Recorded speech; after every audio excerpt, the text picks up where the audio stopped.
have a confession. We've never watched Lost. Now, we're tired of hearing about it, so we're finally watching the hit TV show for the first time.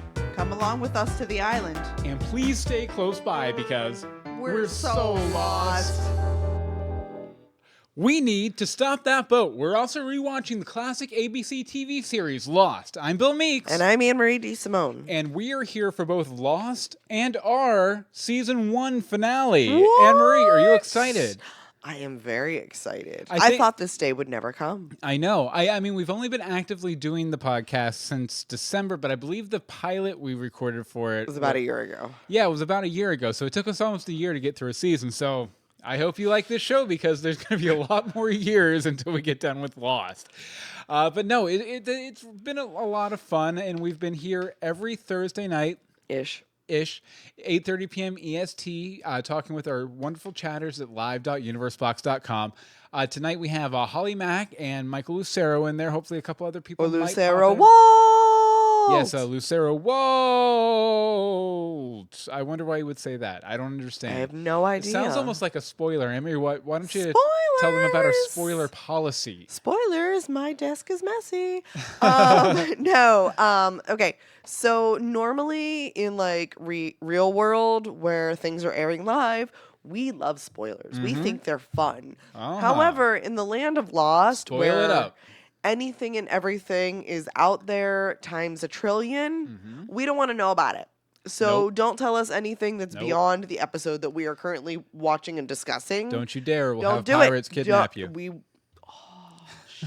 I don't know what he's talking about. That's just crazy. That's crazy talk. But basically, if we hit on something that, strikes a chord, whether good or bad, don't necessarily confirm or deny.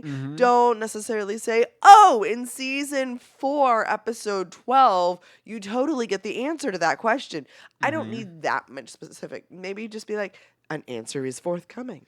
Yeah, you can be like, the others are totally into kids, but don't be like, a baby's too young for them. They need like a younger boy with potentially mutant powers that can, alter reality for some reason. Poor Walt. I wonder if we'll ever find out the reason. I don't know. I have no idea. I don't know because we're so lost. And over in the chat room, I will just say that Holly Mac 79 says a messy, cluttered desk is said to be a sign of genius. Then I am absolutely brilliant. I believe Albert Einstein had a saying that was something like a messy or cluttered desk, uncluttered mind. Oh, well, unfortunately, that right now is not the case. All right. Well, you know what? If your mind's cluttered, it's important to bring some structure to the proceedings. So why don't you go ahead and hit us up with the rhyming episode summary? The raft team searches for a much-needed savior. Dynamite acts with expected behavior. Claire's baby is taken, but not by the others. Sawyer would die, given his druthers. Walt gets kidnapped, while the hatch combusts. What lies beneath in the last parts of Exodus? Exodus! I feel like I said that last week, too. Oh, wait, I did. Anne-Marie, what'd you think? What's next? I'm really excited to see what the resolution of all of the things. Like, all my points are questions. Yeah, I guess that's the way a season finale should be. Yeah. You should always want more. My notes are like 90% question mark. Everyone just saw my messy handwriting too. So oh my goodness, they're gonna be so shocked by your messy handwriting. No, I mean I liked it. It definitely caught me by surprise a little bit. So. I have questions. I have conundrums. Yeah, there was definitely a lot that happened. Well, we were talking about this before the show started, and there was a lot that happened, but at the same time, not a lot. There was like 3 stories that stuff happened during, but not necessarily a lot of stuff. Yeah, there were like 3 stories that were completely like self-contained almost stories. You had the baby rescue, the boat, and the hatch thing. And, they all felt like their own episode almost. But because each involved so many of the main characters and they were so separated, it felt like it was a very busy 2 episodes. Right. For sure. But why don't we go ahead and get started talking about it? And I first wanted to talk about it because something kind of struck me. You might say it was a revelation right up at the top of the first episode. Kaplowy! And that's that really, at the end of the day, we all have a piece of arts on us. All of us. That's so wrong. All of us losties have a piece of arts on us. Wrong. Okay, so first off, I've been predicting the past couple weeks since this character was introduced that he might be working with the others. Turns out I was wrong. I was kind of right about Rousseau. Kinda. But I was completely wrong about Arts because, obviously, well, I could technically be right, but he's dead anyway, so what does it matter? I still felt he offered a lot in this. Absolutely. In this finale two-parter. He only made it through one part of it. He did. He barely made it through one part. The most striking thing to me was the meta commentary he had about the island clique when him and Hurley were sitting out there talking. My name is Arts. I speak for the trees. Yeah, and where basically he says, we are all people too. All these other castaways that no one ever talks aren't being about. paid as much as the other castaways. We're still people. It's a very interesting take, and one I wasn't necessarily expecting from this show. This sort of the idea that the red shirts are self-aware and realize the main cast gets way more important stuff to do and way more resources and way more fun relationships. I sort of interpreted that actually as when it was, since this is the finale, so it had been on the air a little bit before it started, or before they were done filming. That people were like, what about all these other people? Like, I can imagine, like, the chat rooms back in the day going, but what about the 30 other people? And I think that's why we got a little Arts. Yeah. To sort of be like, a piece of Arts. We got a piece of Arts. Yeah. But no, you're right. He's definitely an audience insertion character. I feel like meant to echo the feedback the audience was presumably giving during the original run. I almost busted a gut when he mentioned Hurley hadn't lost any weight. But the thing is, that's something that's occurred to me. Well, but we've already gotten that story sort of once, and he's like, I got down a notch or two on my belt. It takes. But was he telling the truth? What does Hurley have to lie about? I don't know. It's like happy-go-lucky Hurley. Yeah, he is. Except that one episode. Except that he's completely depressed and a wreck of a person because something happened before he won the lottery, and then when he did win the lottery, bad luck. Well, good luck for him, bad luck for everyone else. But I'd like to think, if nothing else, this whole meta commentary is meant to let us, the audience, know that they will be addressing the other castaways as we move forward. The fleshing out they gave Arts over the past few episodes, and particularly in this episode, because we really didn't know that much about him before this episode. And then basically before he goes kablowy, we get his whole life story almost, and you find out exactly what kind of person he is, You understand the type of person he is, even without a flashback. So I'd consider it a good sign that this is kind of a commitment from the creators that they're going to address those other castaways more in season 2. That would be hopeful. Let's see, over in the chat room, Holly Mack says, Arts exploding was a huge moment. I was shaking my head when he said not to wave the dynamite around. And what does he do? He just with a single gesture, just boom. Boom. Waves it around. My question was, how did he know how to handle dynamite? He was a social studies teacher. Yeah. That seems a little bit more of a science teacher type of thing. Well, obviously he wasn't very good at it. This is true. I had a couple questions concerning the dynamite too. Why didn't he tell them about nitroglycerin sweating before they went into the ship? Yes. It seems like it would have been good info and why he was there in the first place. The entire reason they brought him was for these kinds of insights. And he's like, I'm just going to hang out here with my buddy Hurlsey. And he just didn't give them the proper information. Also, how did Rousseau get the dynamite out? Dude. Because the dynamite she had wasn't all sweaty, which it kind of almost makes me think that maybe the Black Rock ship arrived around the same time she did. So maybe it hadn't had a chance to sweat yet, and she grabbed it and took it down to her little cool cubby hole in the ground. We have many different thoughts on that then. And then last but not least, seriously, he took the most nasty, messed up stick of dynamite in the box. Yeah. And then, like I said, kills himself with a gesture. He was book smart, but world dumb, I think. Probably why his personal life was such a wreck, as we heard. I know. And then my wife said, I didn't sign up for this.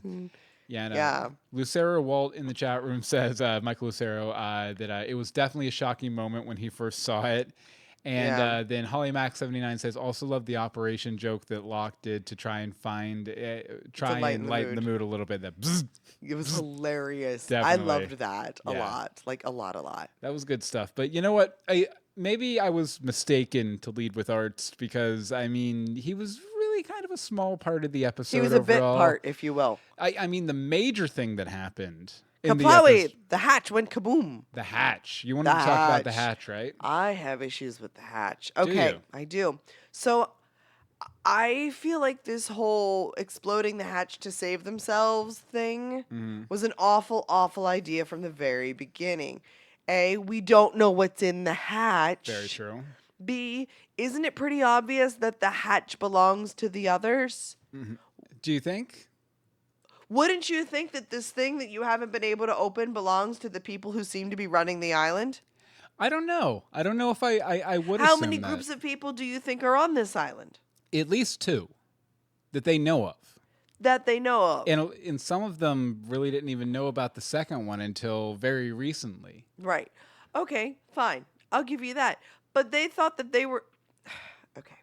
So they thought they were going to take this day-long trip to get to the Black Rock, which obviously is close enough that they should have stumbled upon it by now, and do all this getting of the stuff and then walking back to the hatch that has to be a close enough distance to the caves that when they get back after dark to explode the hatch to scurry everyone into it. They were supposed to attack at dark. It was Yeah. already dark before we exploded the hatch. This is where, like, the timing and the size of this island and the lack thereof of exploration is really driving me bonkers. Well, obviously, I will say they thought that they would be able to march there at a good pace and march back at a good pace. They didn't realize they were going to have, the arts sticks explosion. of live dynamite Darnamite. strapped to their backs, slowing them down, plus Yeah. the smoke monster and all that. Yeah, but that only took like 3 minutes. I guess that The part smoke did. monster only took like 3 minutes. Okay, well, fine. But they still thought... Excuse me. The Black Rock is supposedly only like a 90-minute hike from the hatch. Are you kidding me that Boone and Locke never meandered away from the hatch for a little while? Like, Boone went off every time he got mad at Locke. Did he not find the dark forest or whatever? Well, yeah. Wait, I forget what they called it. It was like the Dark Realm or something like that. Like But that, yeah. I don't know. Maybe. I mean, it might be a situation where it's the sort of area that kind of Hides itself. hides itself a little bit, and maybe you have to know about it to get there. Because I mean, this isn't a natural island they're on. I mean, as Rousseau says, are we on the same island? Yeah. Sort of thing. So I could totally see that being the case. That maybe there's like some sort of like, I'm not going to say a protection spell, but something like that around it to keep it from being discovered unless you know it's there. Interesting. Okay. Let's see. Danielle said that they would be coming that night for the child, so probably the others would attack before they could get the hatch and everybody inside that hatch, especially since 4 of them and 3 of their strongest fighters were dealing with this. It seemed really weird that they wouldn't have just, assumed that they were going to attack him. Well, I don't know. Do you think that they're the strongest fighters, or they're just the ones in sort of the de facto leadership positions? I mean, They have the guns. There might be an MMA fighter that we I'm haven't pretty met sure yet. if there was an MMA fighter, Maybe we'd have met him. Arts was on the side. Arts was not on an the MMA side. He was an MMA fighter. He was not an MMA fighter. He was at very best like the Mexican wrestling with the weird funny masks. He was that guy. Yeah. Um, Also, Holly Mac 79 brings up a good point. Boone wandering off and finding the Black Rock. Maybe he never had a chance to tell him. Oh no, I think that's something he'd have found a way to tell him. He'd be like, "Dude, Locke, you gotta come see this." We're exploring the island. It seems like the island is shrinking unless you're on the raft, where the island just keeps getting bigger and bigger. So there was that. Apparently, I rambled through all of my points without scrolling to see that I was rambling through all of my points. Oh, it's fine. Okay. No, you know what really struck me about the hatch when they blew it open, though? What? How deep it was. You're surprised by that?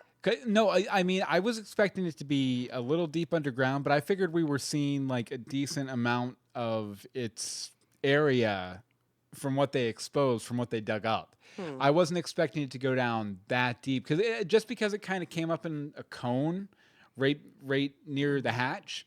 I figured maybe it was like the cone and then maybe just like a little room underneath of it or something like that. But no, it seemed to go down probably 60, 70, 80 feet And that's underground. just what we saw. Yeah. Do you think there was some sort of connection Yes. between the hatch and the smoke monster since Yes. the smoke monster was Coming trying soon. to drag Locke underground? Coming soon. Coming soon? Yeah. You have more on that later? I have more on that. Okay, let's see here. There are several other things to talk about concerning the hatch. We're going to get there. We're going to get there. But I wanted to talk about something I kind of picked up on this episode, and I don't know if I ever saw it this way throughout the rest of the season, but looking back on it, I totally should have. The crashing on the island for the castaways was a blessing. Living was a curse for all of them. Okay. It's just something that kind of stuck out to me in this episode, especially in the flashbacks and everything, about how doomed all of our castaways were in their original lives. And that, first of all, Jin was beholden to his father-in-law, cursed to never be free from his mob life, as we see when Yes. Johnny McHawaiian shirt comes to him in the bathroom. Right. Although I really loved how he was like, "You'll never be free," and then they cut to Jin on the raft, just like, It's like, I'm free. I'm so free. Like it was sort of like a Titanic Born moment. free. Near, far, wherever you are. I'm the king of the world. But okay, so he was not going to be happy in his life moving No. forward. Hurley was hounded by the numbers, and he had bad luck all the way to the airport, up to and including being let on the plane, which was probably the ultimate bad luck. More coming on. But then Kate and Sawyer were both outlaws. They were both kind of doomed by the law in some way. Locke was bound to his chair and doomed to never fulfill his life's Anything. dream of being, Doing a walkabout. being John Locke. Being John Locke. And then Michael and Walt were failing fast as a family. Michael was trying to send them away, more or less, right after getting them. And there are so many others. I could go on and on, but those are some really good examples. I think landing on the island was the best thing that ever happened to any of them. Okay. Even with, all the drama, the kidnapping, the lack of Multiple protein, each of our castaways has found a purpose on the island, and they've sort of evolved as people and become new people in a lot of ways. And that was kind of the promise that was made in the first half of the season, that everyone had a new life, and you can definitely tell that a lot of them have embraced that new life. I mean, you have people like Charlie who might be falling back a little bit. Charlie. I feel like if this group of people were rescued, that their lives would be the worse for it at this point. Even with all the craziness and the smoke monsters and the others and all that. And Sun kind of brings this up when she's talking to Claire in the caves in the episode. Because Sun asks if they're being punished by fate, if this is all a punishment by fate. I don't think they are. I think they're being saved by fate from a far worse punishment, which was their lives before the island. Okay. It's just a thought. And Michael Lucero in the chat room says, yeah, that's a huge theme in Lost. I think that's the thing you think might be the worst thing that could happen might actually turn out to be the best thing that could happen to you. And that's definitely where I kind of saw it going too. So you wanted to talk a bit about the smoke monster. All right, smoke monster. Why does the smoke monster sound like a roller coaster going up the first big drop crossed with something from Jurassic Park? Yeah, it almost sounded like a steampunky clockwork kind of thing. I thought that was very unusual too, especially considering it seems completely made of smoke. Yeah, incorporeal. Like it doesn't have a really fixed form or anything. So why would it have machinery? Right, which is actually that sort of leans into my question here is who set up this thing? Because if this is the security system, it had to be somewhat set up by someone, something, some pirate. And what exactly are its attack parameters? What decides? Is it when you cross a threshold? Is it when you touch a certain tree? Is it when somebody pushes a button? Or flips a switch or steps on a rock? Like, what causes the smoke monster to and attack? And what caused it to ignore John Locke until it didn't? Which I have more on coming up. Okay. Let's see. We may have asked this early in the season, but now that we know a little bit more about the island, the same questions still exist with how does this thing function? And if this is a smoke monster, from what we can see of it, how did it grab people and things? It's smoke. It's mechanical sounding smoke. Like that's the part that's really getting me is it has such a mechanical, like does it have mechanical parts that we just didn't see? Because we never see it actually grab onto Locke. Yeah, We just see Locke going. Yeah. And so that's why I was really, and the chat room just keeps moving. Let's see. That's why I was really confused and hard to believe that that little thing that went poof was the entire smoke monster. What is it made of? What are we supposed to assume that this is some sort of island mist? And again, why does it sound like a roller coaster? I'm really going to harp on that. Yeah, and as Michael Lucero says in the chat room, lots and lots of questions from the smoke monster. And like I said, I feel like it's somehow connected to the hatch. Maybe the hatch is, I don't know, maybe there's something down there that controls it, or the control center. Or like it's like an intelligent being and it has a master down there, or something else. I don't know. I don't know. That's going to be a lot of this episode. I don't know what happened. What is it? I don't know. That's going to be the theme of the episode and the main discussion, which we're going to get back to in just a minute. Now, we harp on this every week just because it's so darn important to us. It's very important to leave reviews for us on iTunes so other people can find the show. And we always make the promise, if you leave a review, we're going to read it on the show. And coincidentally, this week we have 2 reviews, one that's an update, and it's by our chat room. Yeah, the 2 people in our chat room tonight both left reviews. So we're going to go ahead and read those now. I'll read Michael Lucero's first. His novel? Yes. He says, if you're a fan of Fox's Gotham or ABC's Once Upon a Time and you listen to podcasts, you probably already know Bill Meeks and Anne-Marie DeSimone. Their chemistry and their ability to form a rapport with listeners is truly unique in this world of podcasting. Bill is a zany and enthusiastic personality, while Anne-Marie often serves as the voice of reason. I imagine my excitement when I heard they'd started a podcast about Lost, my favorite show in all of television history. Lost is a show unlike any other, with so many layers to peel back and so many mysteries that invite crazy head-spinning theories. It's the perfect show to watch and discuss. Bill and Anne-Marie have never seen any of it before, so listening to them react to each episode is like seeing Lost anew, through fresh eyes. It's a unique perspective if you've ever seen Lost before, and it's an entertaining way of discovering a classic television series if you haven't.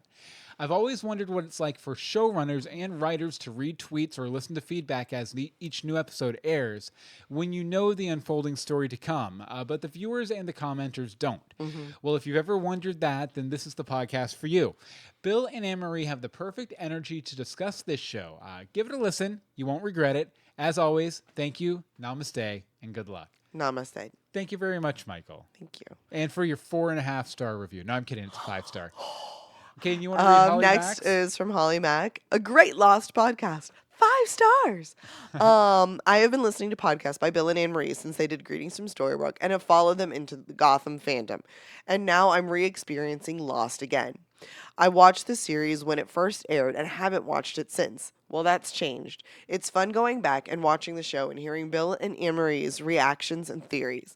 Looking forward to more episodes. Keep up the great work, you two. Why, thank you then, Holly Mack. Thank you very much, Holly Mack. Very much appreciated. Very much. And, like we said, if you go over and leave a review on iTunes, we will read it on the show, Totes. whether you want us to or not. We want to read it, please. Why don't we tell them about our Patreon? Hi, guys. We have this thing. It's called a Patreon over at patreon.com/universebox. Yeah, it's basically a way you can sort of subscribe to us. All of everything we do. Everything we do. You get... the podcasts we do, I write some books, Anne-Marie does some blogging. It's all kind of funneled through here, and you can help support it by making a monthly donation of whatever you feel comfortable making, $1, $5, $10, $1,000. $1,000 a month. We love you. But we have all sorts of great rewards for it. For one, we do have our $5 Star Patrons Club, which we'll get to in a minute.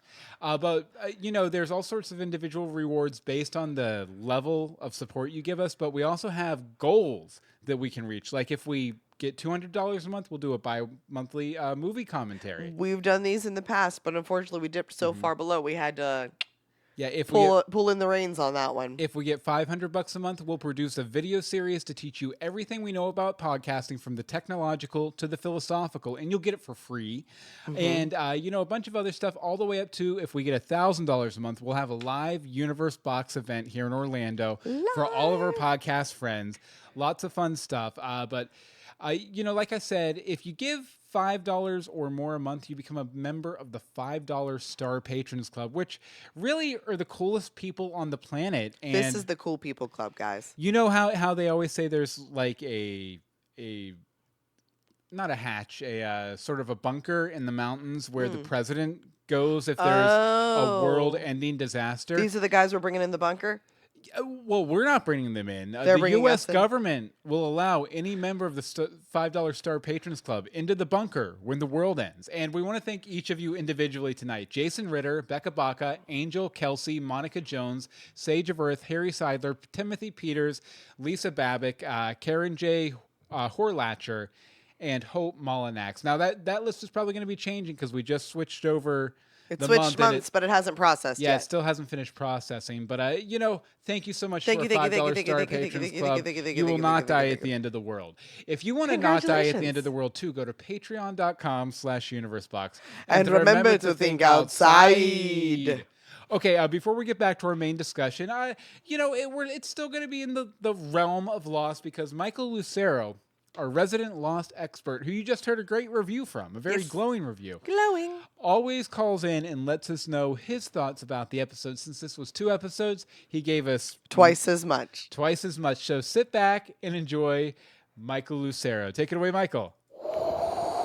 Me? Well, I'm a man of faith. Do you really think all this is an accident? That we, a group of strangers, gathered here to listen to a podcast, most of whom had never known each other before? Do you think we're listening to this show by coincidence? Especially this show. We were brought here for a reason. Each and every one of us. This podcast chose you too, Bill and Anne-Marie. It's destiny. Hey, Bill and Anne-Marie, it's Michael. Howdy. Wow.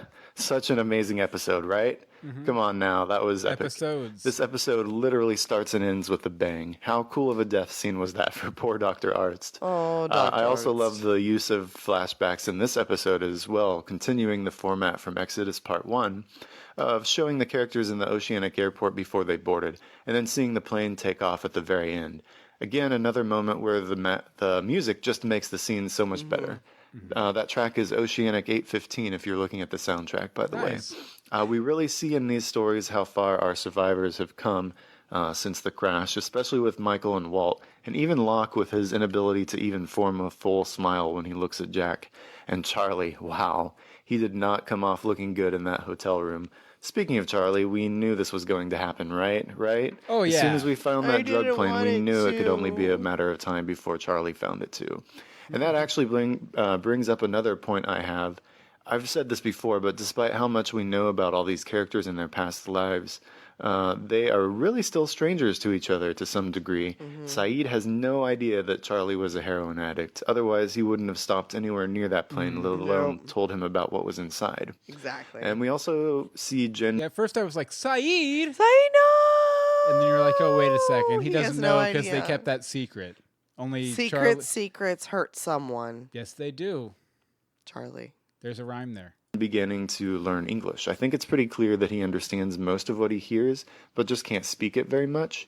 But now he's beginning to learn how to do just that, thanks to Sun's notebook, which is yet another reason I love that scene. And Jen giving up the watch to Michael is a great symbolic way to show that he's ridding himself of the last shreds of his old life. And he's ready to be a new man, a better man. In contrast, Michael makes the observation that Sawyer is still, at least in some ways, guided by the same motivations he always has been, self-sabotage and self-loathing. I really love the dialogue that reveals this when Sawyer replies that, "I ain't no hero, Mike." Speaking of Michael, what about that final raft scene? How shocking was that? Did you all see that coming at all? No. Well, now we've finally met a few more of the others besides just Ethan. Most of them on that boat were just background characters, but the one with the beard, you will definitely see him again. I called him Blackbeard. And we know now that they have a Dynasty. boat. And that, by the way, is the extra context I mentioned before to the fact that Ethan came from the water when he killed Scott. Or was that Steve? It's also ironic that if Michael had had his way, the others may not have found them at all. And now he's lost Walt. I And the really hope boat. Michael eventually gets him back. That scene of him crying, Walt, in the ocean in the dark is such an iconic scene for this show. And it's so tragic given what's happened before in their storyline. But I think it was a masterful misdirection on the part of the writers. When Rousseau says the others were coming for the boy, we assumed, at least I assumed, that they meant Aaron, although I'm sure you all probably guessed that plot twist beforehand. Speaking of Aaron, we finally get a name for Turniphead. Oh, Claire doesn't Turniphead. know what the name means, so I looked it up, and apparently it's Hebrew for lofty, exalted, or high mountain. I'm trying to think of how that might apply to his role in the show, but Are you saying the baby's high? Did the baby get the sweet, sweet heroin? I really can't think of much other than the fact that it underscores his importance of Claire's life that we learned about from the psychic way back in Raised by Another. So, the monster. We finally actually get to see it. To be honest, I'm kind of disappointed that this is something that was spoiled for y'all. You guys have been using the term smoke monster pretty much since the beginning, and I kind of hate that you knew that, although it's probably always pretty looks inevitable. like The smoke. show is over 10 years old, saw but smoke. I remember the first time I saw the smoke monster and realized it was a smoke monster and not just a monster. It was such a bizarre, surreal, and mystifying moment. We actually get a pretty small glimpse I will say, I didn't necessarily know that it was just smoke Mm-hmm. because, again, you don't see it until this You thought it episode. was part smoke, part monster. Or like the monster just like drives around. Well, I don't know. He's mechanical anymore with like a puff of smoke around him. He Or drives that around in his Jetta. drives around in his roller coaster going up hills. So, as spoiled as we were, it was just like we've heard the term smoke monster, Yeah. but we didn't know what it meant, or at least I didn't. Like, I mean, 90% of the people in this who love the show, they're like, oh, I like Lost, the show about the smoke monster. Something like that, yeah. And the guy who played Racer X in the Speed Racer movie. Who? of it this time, and next time it appears, I know you'll from get to Party see a of lot Five. more of it, and the graphics will be a lot much better too. A lot much better. So what do we know about the monster Excellent. so far? Let's recap. We know it can't get to people through banyan trees for some reason. We know it appears as a column of black smoke, and that it can make a variety of mysterious sounds, at least mysterious in the sense that if you had to guess what smoke would sound like, it probably wouldn't be like any of the sounds that the monster makes. Hold on, it's the black smoke. What do you mean? He just said it can make a column of black smoke. When we see it, isn't it sort of a purpley? Well, it's like blackish purple, sort of. But a column is pretty much what we've been seeing Yeah, coming kinda from like that a- weird fire. It almost reminded me of like a serpent, like a. Yeah. Mm-hmm. I feel like I missed something. Anyway, continue. We also know it can travel through tunnels in the ground. And as I said before, every time it appears, we'll learn something new about it. So get ready for that in season 2.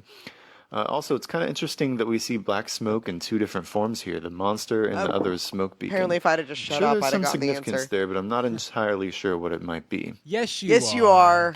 I know I've gone on pretty long so far, but I really want to finish up with a discussion of what I consider some of the most interesting moments and themes of the entire show. The ones Calling it right now, Jack and Locke. surrounding the ideas of science versus faith and destiny versus fate and free will. Boom. Especially the ones involving Locke. But we also see these themes being explored by other characters too. Sun, Shannon, and Claire in the caves talk about whether or not some power is guiding the things that are happening to them, and whether or not that power wants to punish them, or even exists. I think it's interesting that Claire, who believes in things like astrology and horoscopes, is the one who seems to be denying the existence of such an entity. We also see these ideas being played with in Hurley's flashback, and all the bad luck that he has. That kind of luck can't be merely coincidental, can it? And yet, despite all the forces that seem to conspire to keep him off the plane, he ends up on it. And I think that's really interesting. It's Gate almost, 23. though maybe not really, a counterpoint to the idea of destiny. I say almost because I think it's interesting that the lady at the gate says, It's his lucky day. What if she's right? By the way, I don't know if you caught all the numbers in this episode, but they're all over the yeah. place, especially in the Hurley flashbacks. Yes. The cheerleaders in the airport, the numbers on the jerseys, the numbers on his rental car dashboard, the amount he paid for that guy's wheelchair, and even the gate numbers in the airport. But of course, it's with Locke caught that we one. really see these themes being addressed most directly.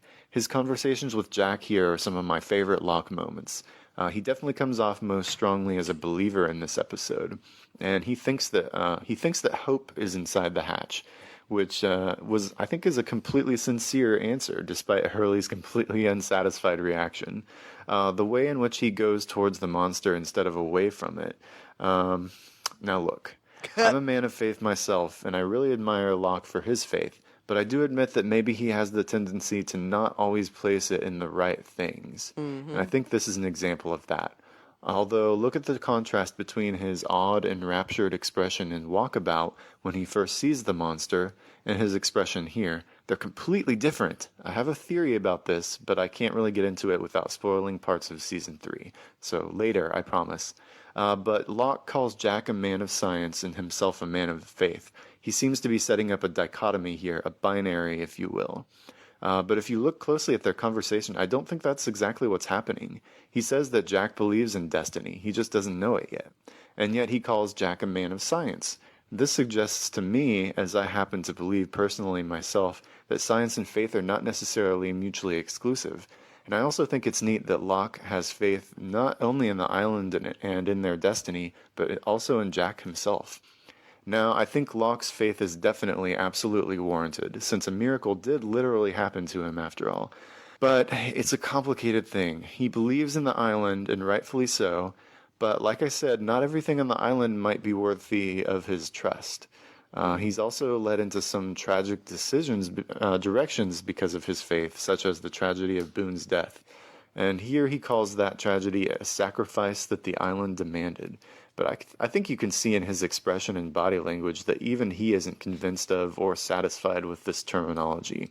He's grasping at straws, struggling to express what happened in a way he can understand. And Locke has a special connection with the island, a very unique connection, but there's still a ton of things he doesn't understand and doesn't know. To speak metaphorically, he may have a torch the other survivors don't have, but he's still groping in the dark as much as they are. Of course, that's why it's a matter of faith in the first place. It should be interesting to see where that faith takes him and what happens along the way. And finally, that cliffhanger. Wow. What a way to end a season. Imagine having to wait an entire summer to find out what's inside the hatch. Nope. That's how frustrating it was for those of us who watched the show while it was still airing. The writers got so much flack for leaving that question unanswered and teasing it like that, but I actually think it's a pretty ballsy move. I respect it. Anyway, luckily for y'all, all you have to do is to find out what's in the hatch is push play on Season 2, Episode 1, But we have to wait. which is appropriately titled Man of Science, Man of Faith.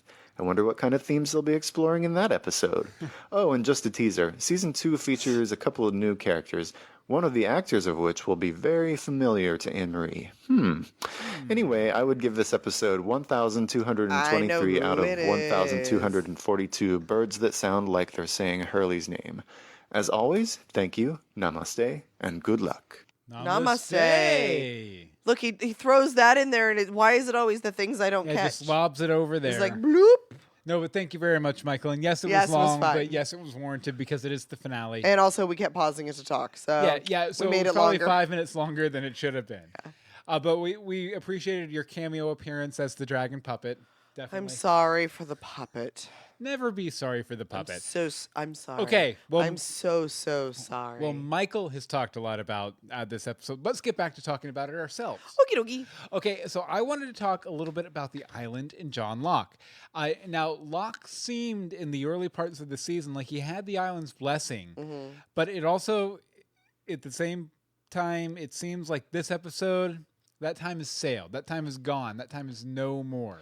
I was going to say, you wrote that time has sailed. I was like, so it sailed to take Walt? Maybe. The smoke monster doesn't leave him alone anymore. It doesn't love him anymore. There's no love affair between John Locke and the smoke monster. That we know of. At least We that don't know. know. It could have been taking it down to his love lair. Could have been. Little make-out sesh down underground. Oh, my goodness. Locke and smoke monster. Lock and smoke. Locke and monster. Smokey. Okay. But and as you noted, I thought it was also interesting how the monster sounded very mechanical, like a clock's gears winding around or Yeah. something. Maybe the island wanted Locke to know about the hatch, but now that he's close to opening it, the island isn't happy with him anymore. Maybe the island was the person who told Walt to tell Locke not to open it. Maybe that's why the numbers were there too, so Hurley would try and stop him. Maybe that was like a last-ditch attempt by the island to get Locke to stop. I'm still very curious about a couple episodes ago when we got the big light coming out of the hatch. One would think that was somebody coming up the hatch. Yeah. He didn't wait around to see what it was. He didn't Well, for all we know, he laid there all night and then went back to do his confession on the beach in the morning after the light went out. These are my confessions. Which, by the way, over in the chat room, we have some shipping names for Locke and the Monster. Lonster, Monstock. I like Monstock. Monstock for sure. Monstock. But let's see here. So, as is said, Locke is a man of faith, and he has faith in the island and what the island wants. But maybe he is crazy, and maybe it's not the fact that he just has really strong faith that has something backing it up, but maybe they do have a Locke problem. Yeah, because, when he says Boone was a sacrifice the island demanded, yeah, he does sound a little bit nuts. If he said that, in a court of law or while being, questioned by police or something like that. He'd be behind the bars. Definitely. So I have some more thoughts on this coming up in a second, but I definitely feel like the main conflict for season 2 is going to be Science/Jack versus Faith/Locke. Well, and seeing as how the first episode is the man of faith, man of science, I guess I think you're very right. True. I very think you're true. very right. But you want to talk about something artistic. No, artful. You just want to sound like a pirate. Pirates. All right, let's throw this in all caps, if I can say it. There's all caps. Where did the others/pirates get all of the technology? Good question. I don't understand. So, this group has an underground system of tunnels built with a very strong metal and glass. They have a motorboat with an exceptionally bright light. You are working under the assumption the hatch is theirs. I am. Okay, it's somebody's. It is. It's somebody's, and we saw them bust out a motorboat. Yeah. So there's that. They have guns. They created the smoke monster. At least I'm led to believe that they have created the smoke monster because it sounds, mechanical. That means somebody built it because Probably. that's how my middle school aged brain works. If the others are all descendants of these sailors who crashed on this crashed on the Black Rock, and it was a slave trade ship. That ship probably crashed there in the 1800s. Where are they getting these types of materials? And if they did, they certainly wouldn't have been the quality to last about 100 years or so. Yeah, especially with the shape the ship was in. Right. Like, I did look up to see, when slave trade from Mozambique and in the Pacific and all that, and they said it ended in around the 1890s, or at least, that's the last documented. I don't know. But, how many other ships and planes have we crashed here? Because we know of 2 of each. Yeah. But there's no remnants of others. Well, there was that thing earlier this season in the Hurley episode where they were talking about how, there was this radio signal with the numbers and stuff. Maybe they got all this technology by broadcasting that out and drawing people in. But how did they broadcast it out then? Well, they had the radio tower and all that, remember? How do they, where is, and why have we not gone to see the radio tower? That's what Rousseau took over to broadcast her message for the past 16 years. Maybe before that 16 years happened, maybe, they were broadcasting out these numbers so they could lure people in to take their tech. Maybe that's where they got the ship. Maybe that's where they got... But how did they get the initial broadcast? I don't know. I mean, it could have been something like, I don't know, maybe the BBC wanted to broadcast from, somewhere between Australia and Los Angeles. And so they, sent out a ship with, stuff for a radio broadcast tower. It got captured by pirates. I'm going real deep down the speculation hatch here. I'm just... But, Yeah, I'm just confused as to how they have all this awesome functioning technology. There you go. It was, although I will say that, is hopeful as it ended last week with the raft launching off and everything's going to be okay. Yeah. My first thought was, if you run into a ship, I was thinking like Somali pirates and things like that. That ship isn't necessarily going to be friendly. Like, Right? yeah. Ugh. But they may not necessarily be friendly, but they probably would have taken them on board and made them pirates. Mhm. Slightly better life than living on a raft. Very true. But Very slightly. that didn't happen. Okay, so I want to circle back around to Locke and Jack again, and I want to talk a little Keep bit it going. about Jack's overbearing pride. So first of all, the first thing that made me kind of notice this is the fact that Jack gets really cranky about not being allowed to be the hero, up to and including his frustration grows to where he takes the dynamite away from Kate, and Without telling her. without telling her. Which is just crazy. And then he does the thing with the fuse where he's like, "No, I'll put it in Yeah. because I'm Jack and I have to be the hero."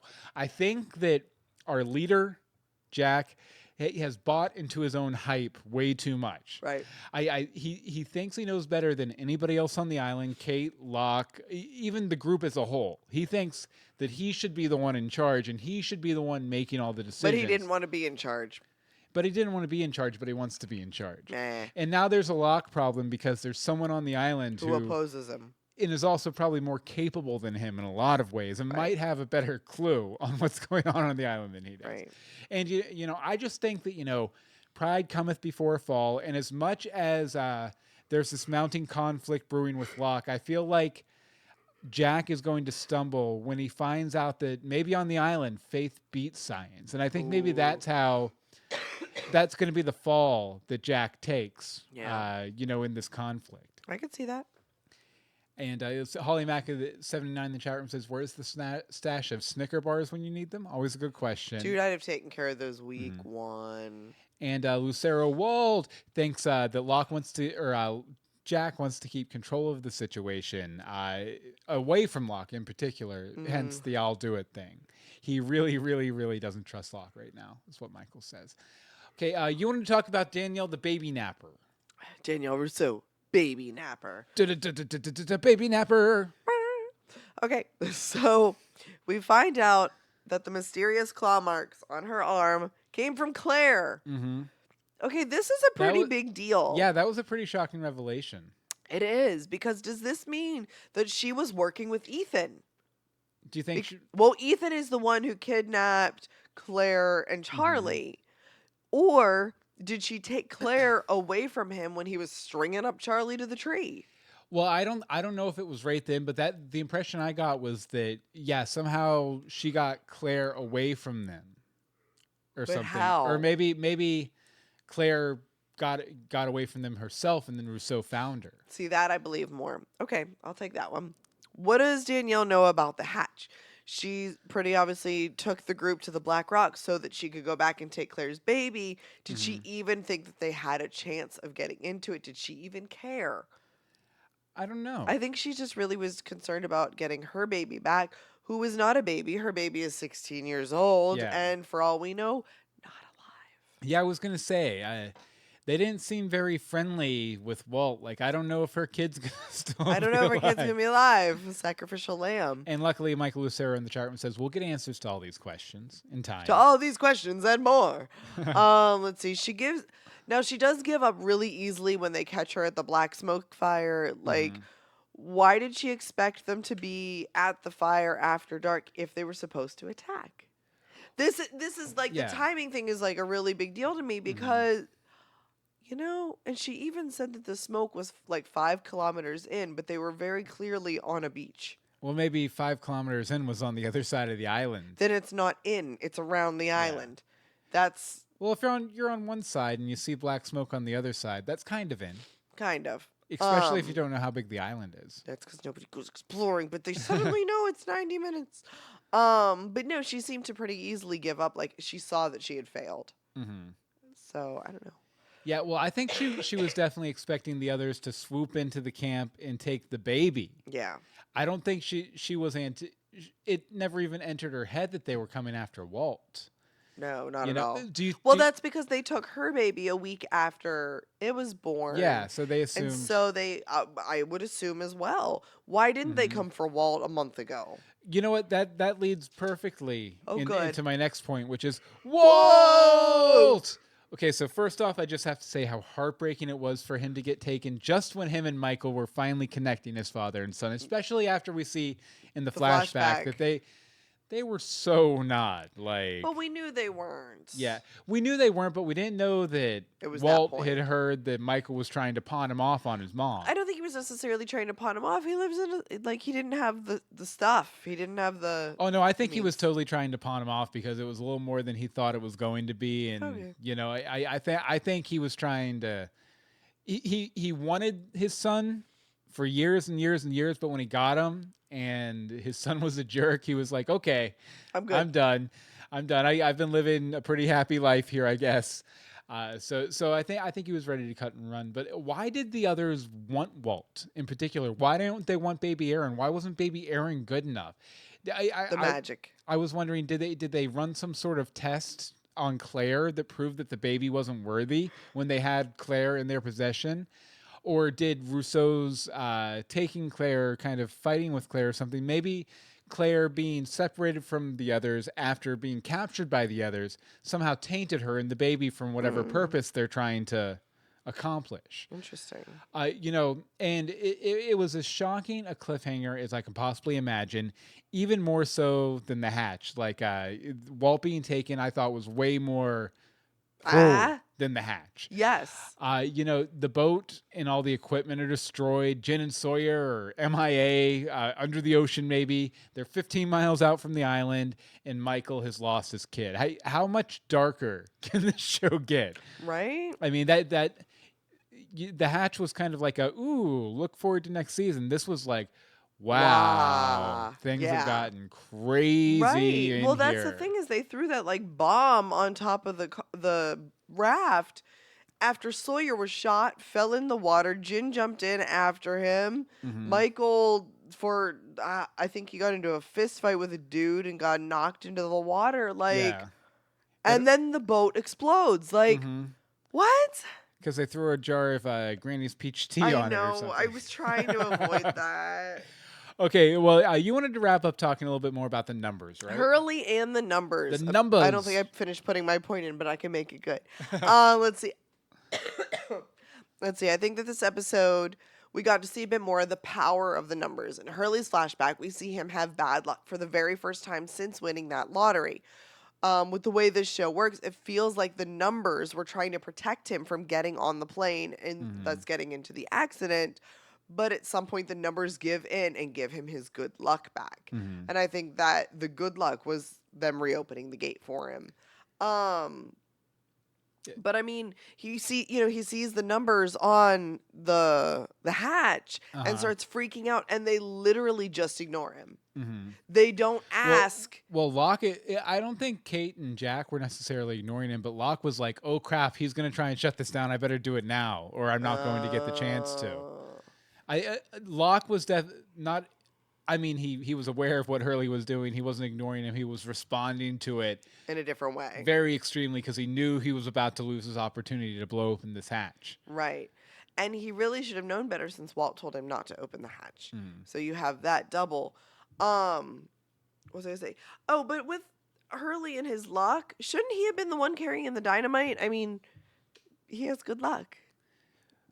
Yeah, I mean, I guess how it operated before the plane ride, for sure. But he's been fine since he's been on the island. Very true. He's very been fine. true. There were in the numbers episode that we got like an instance where he was lucky and someone else wasn't. But also at the same time, from a practical standpoint, with the kind of terrain they were traversing and everything, you know, maybe the least athletic guy on the island might not be the best. Why did he person go that- on this trek? I think it was just because they needed Hurley, or I mean, they needed to put him somewhere in the show, and that was an area that made a lot of sense for him. I forget if there was a justification for it in part one. I forget.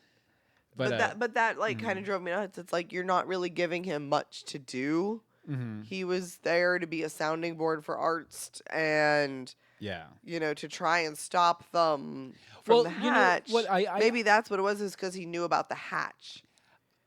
If nothing else, though, I think it was important that he went because he's starting to see that not only does he have the connection to the numbers, but that other people like Kate have a connection to these numbers too.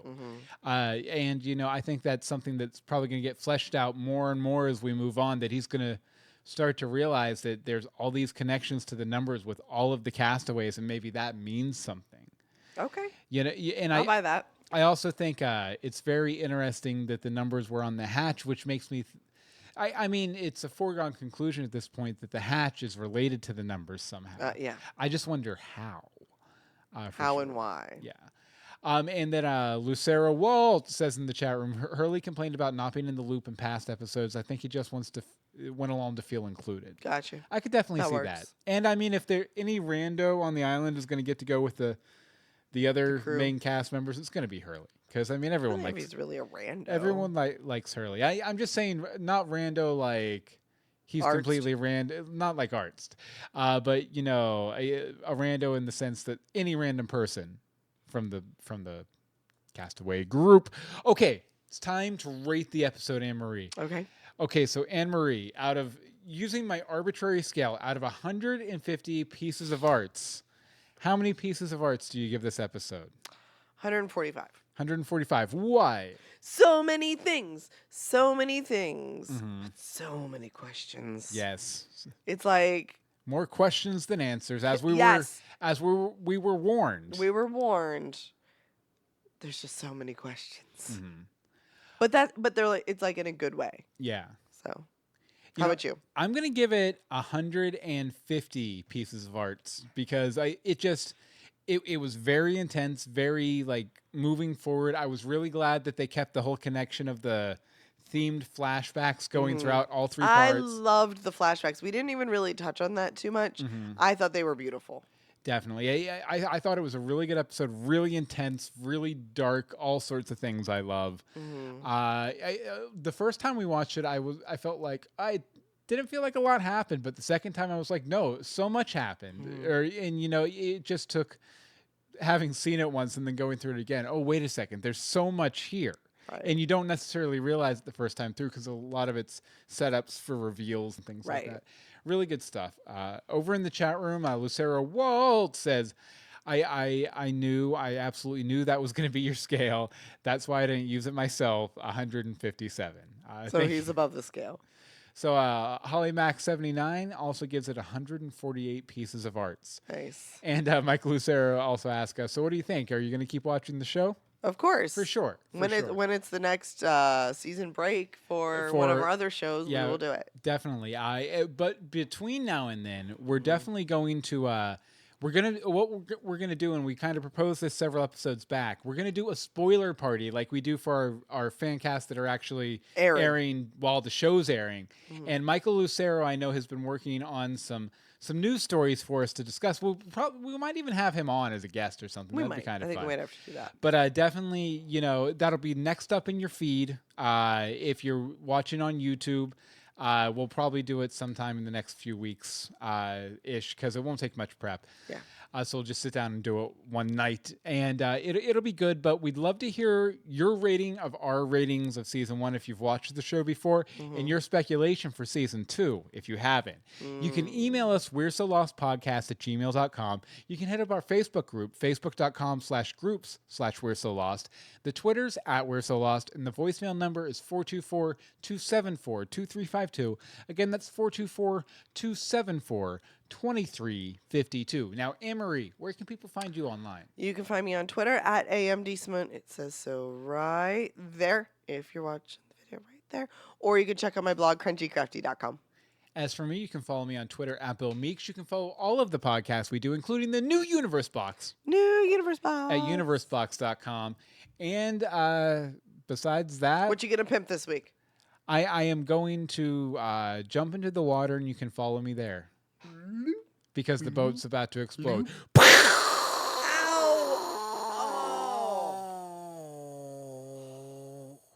Anne-Marie, can you hear me? Anne Marie, I don't know if you can. I can't see you either because the explosion blew up my eyes. I guess at the end of the day, We're so lost.